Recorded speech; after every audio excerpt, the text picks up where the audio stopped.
దక్షిణాది రాష్ట్రాల ఆలయాల పర్యటనలో డిప్యూటీ సీఎం పవన్ బిజీగా ఉన్నారు. నిన్న తొలి రోజు కొచ్చి సమీపంలోని శ్రీ అగస్త్య మహర్షి ఆలయాన్ని దర్శించుకున్నారు. 4 రోజుల పాటు 11 ఆలయాలను పవన్ సందర్శించనున్నారు. ఇవాళ రెండో రోజు కేరళ, తమిళనాడులోని ఆలయాల్లో ప్రత్యేక పూజలు చేస్తున్నారు.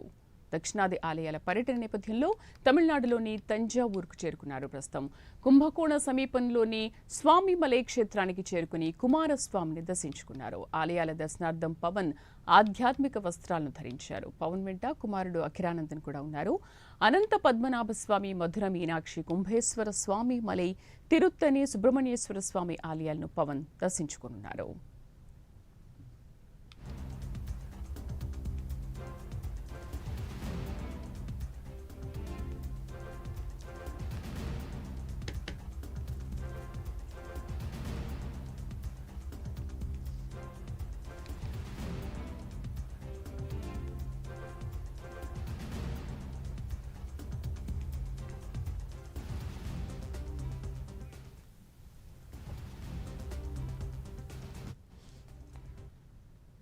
దక్షిణాది రాష్ట్రాల ఆలయాల పర్యటనలో డిప్యూటీ సీఎం పవన్ కళ్యాణ్ బిజీగా గడుపుతున్నారు. నిన్న తొలి రోజు కొచ్చి సమీపంలోని శ్రీ అగస్త్య మహర్షి ఆలయాన్ని దర్శించుకున్నారు.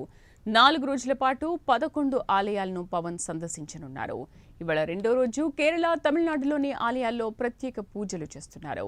ఇక దక్షిణాది ఆలయాల పర్యటన నేపథ్యంలో తమిళనాడులోని తంజావూరు చేరుకున్నారు. కుంభకోణం సమీపంలోని స్వామి మలై క్షేత్రానికి చేరుకుని కుమారస్వామిని దర్శించుకున్నారు. ఆలయాల దర్శనార్థం పవన్ ఆధ్యాత్మిక వస్త్రాలను ధరించారు. పవన్ వెంట కుమారుడు అఖిరానందన్ కూడా ఉన్నారు. అనంత పద్మనాభ స్వామి, మధుర మీనాక్షి, కుంభేశ్వర స్వామి మలై, తిరుత్తణి సుబ్రహ్మణ్యేశ్వర స్వామి ఆలయాలను పవన్ దర్శించుకోనున్నారు.